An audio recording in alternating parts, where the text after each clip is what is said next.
RAW, the Research and Analysis Wing.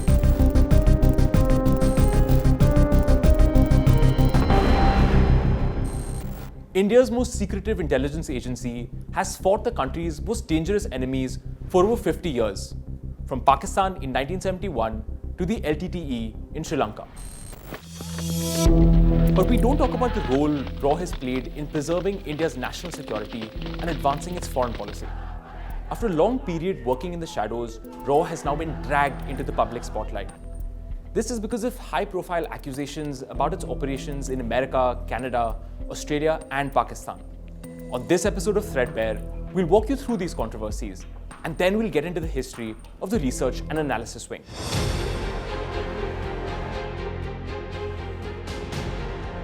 On September 18, 2023, Canadian Prime Minister Justin Trudeau stood up in the House of Commons and said this.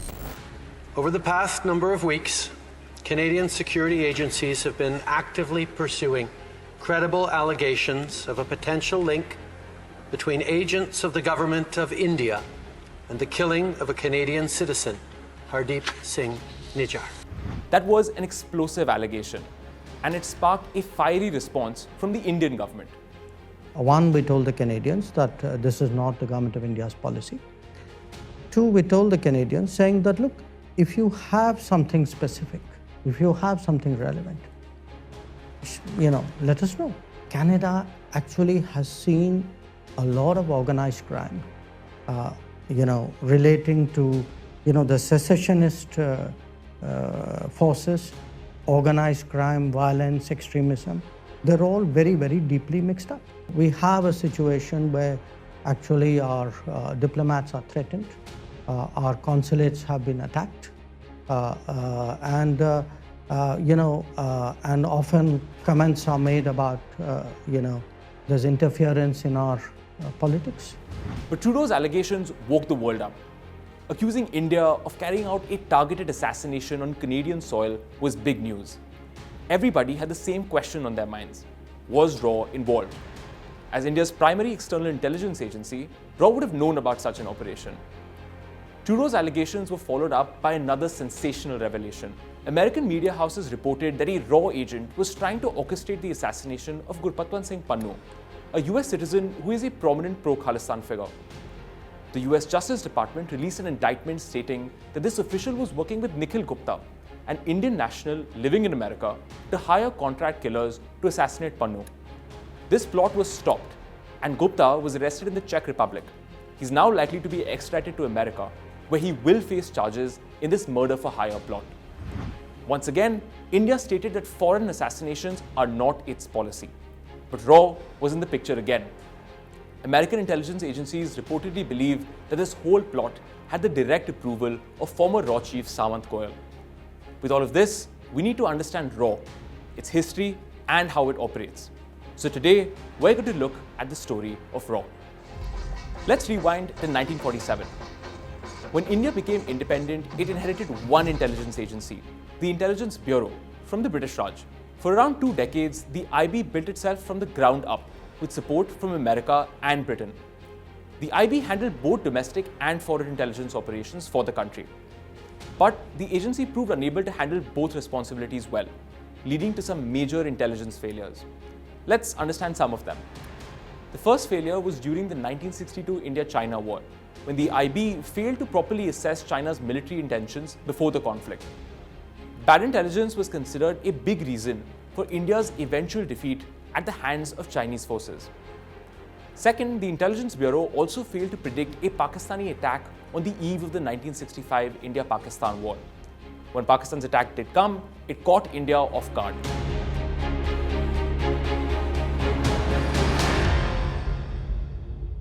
In addition, the agency was unable to deal effectively with insurgencies growing in the northeastern states of Nagaland and Mizoram. Both insurgencies, by the way, had support from China and Pakistan. These failures created the need for a specialized agency to safeguard India's interests abroad. And in 1968, then Prime Minister Indira Gandhi created the Research and Analysis Wing and put it in charge of foreign intelligence matters. R.N. Kao, one of India's most legendary spy masters, became its first chief. Kao, a former police and IB official, soon began setting up the agency. RAW had two major priorities to begin with. Number one, improve its ability to collect intelligence about Pakistan and China. And number two, build covert capabilities in East Pakistan. And soon it faced its first big test in the 1971 war, which began after a civil war broke out between Pakistan's western and eastern wings. RAW played a pivotal role in training Bengali or East Pakistani resistance forces to fight Pakistani troops. These successful operations disrupted West Pakistan's ability to defend its eastern wing from Indian attacks. And this also set the stage for an Indian invasion of East Pakistan. RAW's finest moment was when it acquired top-secret intelligence that successfully predicted a Pakistani Air Force attack on India on 3rd December 1971. This was the incident which formally kicked off the war, and this time, India was prepared. As the Indian armed forces began to inflict defeats on the Pakistani army, RAW teams took on a different mission.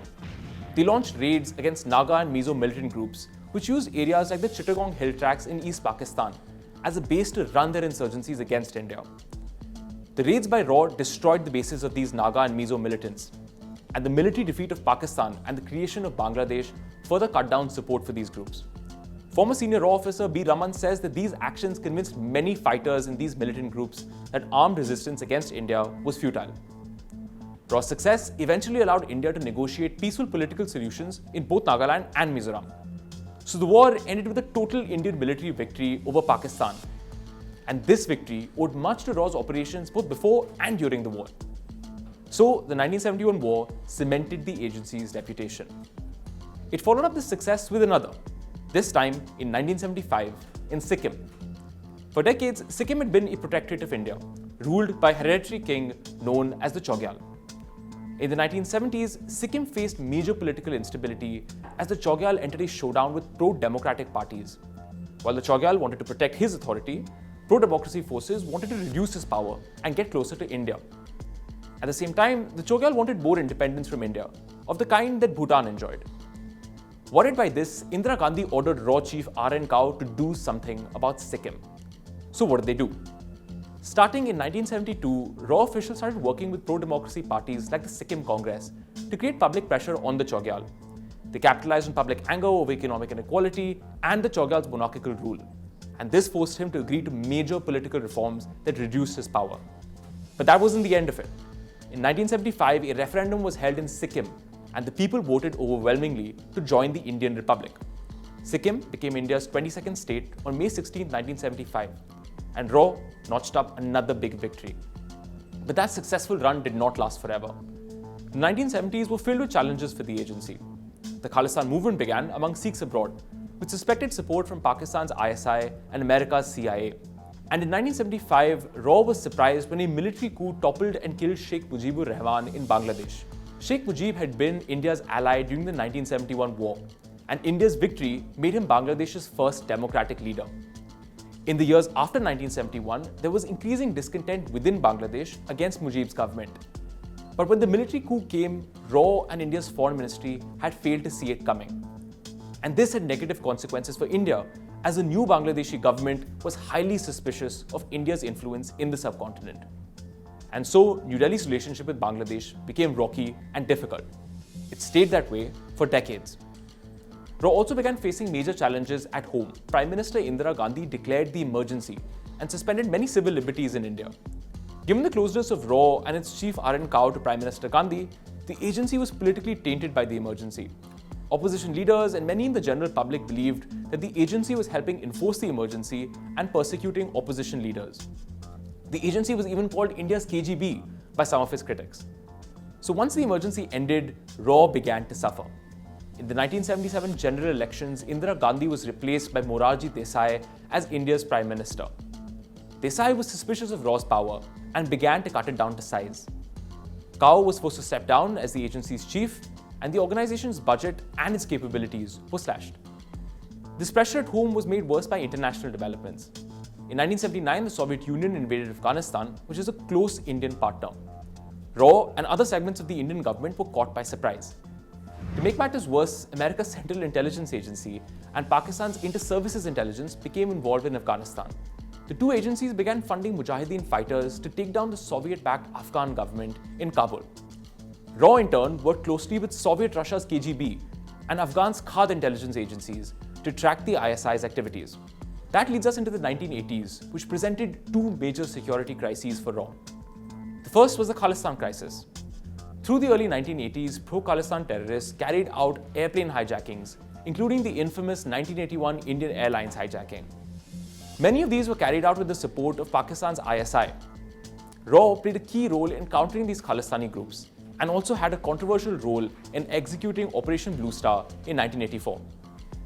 RAW also began covert operations against Pakistan to punish it for supporting violence in Punjab. Rajiv Gandhi authorized the establishment of two counterintelligence teams, CITJ and CITX. These groups launched devastating attacks inside Pakistani cities like Karachi and Lahore. And this devastation forced the ISI to strike a deal with RAW and cut its support for militancy in Punjab. The second major crisis of the 1980s was Sri Lanka. Tensions between the country's Tamil minority and the Sinhala majority had been rising for decades. And these ultimately led to large-scale attacks on Sri Lankan Tamils by the majority community in 1983. In response, Indira Gandhi authorized assistance to Tamil resistance groups.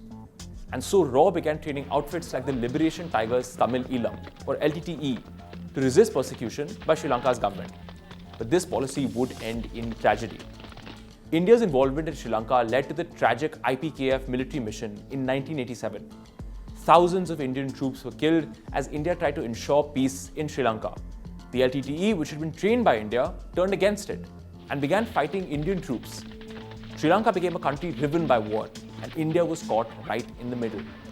It was a major embarrassment for the country and for the agency. And in its aftermath, Foreign Secretary Jayant Dixit actually blamed RAW for assuring Prime Minister Rajiv Gandhi that the LTTE were our boys and wouldn't fight India. But it wasn't all bad news during this period. RAW also played a key role in normalizing India's relations with China. The two countries had essentially frozen bilateral relations after the 1962 India-China war. RAW officials worked closely with Chinese contacts in the Ministry of State Security to re-establish these ties. And that led to Rajiv Gandhi's 1988 visit to Beijing, which finally normalized bilateral relations after almost 30 years. The 1990s brought Kashmir to the top of RAW's agenda.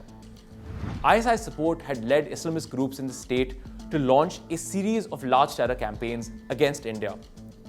RAW was worried that Mujahideen from Afghanistan could also be directed towards Kashmir. After all, the major story of that time was the rise of the ISI-backed Taliban, which was a major threat to India. So RAW increased its involvement in Afghanistan's civil war during this decade and also supported anti-Taliban leaders like Ahmad Shah Massoud. But one of RAW's biggest challenges in this decade was the 1999 Kargil war. It started when thousands of Pakistani fighters crossed the line of control into India in May 1999. Their aim was to cut off the link between Ladakh and Kashmir and capture Indian territory. The infiltration of thousands of Pakistani troops into India caught the government by surprise. And once again, this caused concerns of an intelligence failure by RAW. But the war also saw a major intelligence coup by the agency. It memorably intercepted a phone call between Pakistan's Army Chief General Pervez Musharraf and one of his top generals. This leaked conversation confirmed that Pakistan was actually involved in attacking Kargil, because until then, Pakistan had denied reports of its role in the conflict. RAW leaked the intercepted call to the media, which created a national and international outcry about Pakistan's actions. The leaked call also forced America and China to put pressure on Pakistan to leave Kargil and end the conflict. In the 21st century, RAW has balanced between the old and the new. Pakistan continues to be a focus due to its use of terrorism against India. The 26/11 Mumbai attacks in particular were a tragedy that many observers blamed on Indian intelligence agencies, including RAW.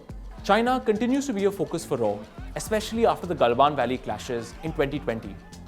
The agency has also dealt with several challenges in India's neighborhood, like the civil wars in Sri Lanka and Nepal. RAW has also expanded its global footprint as India's power grows. But that also comes with problems.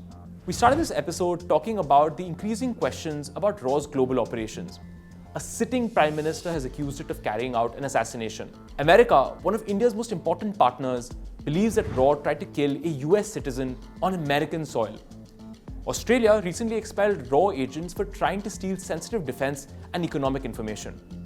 And these are just the latest of several controversies surrounding India's top spy agency in recent years.